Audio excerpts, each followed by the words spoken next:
Hey guys, it's the Murphy Man 324, and I'm going to be doing a shooting pop can test on the M249 saw spring action gun, and here it goes.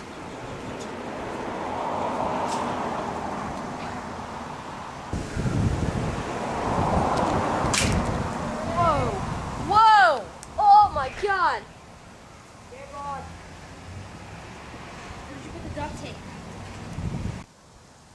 And that was the M249 saw shooting pop can test, and goodbye.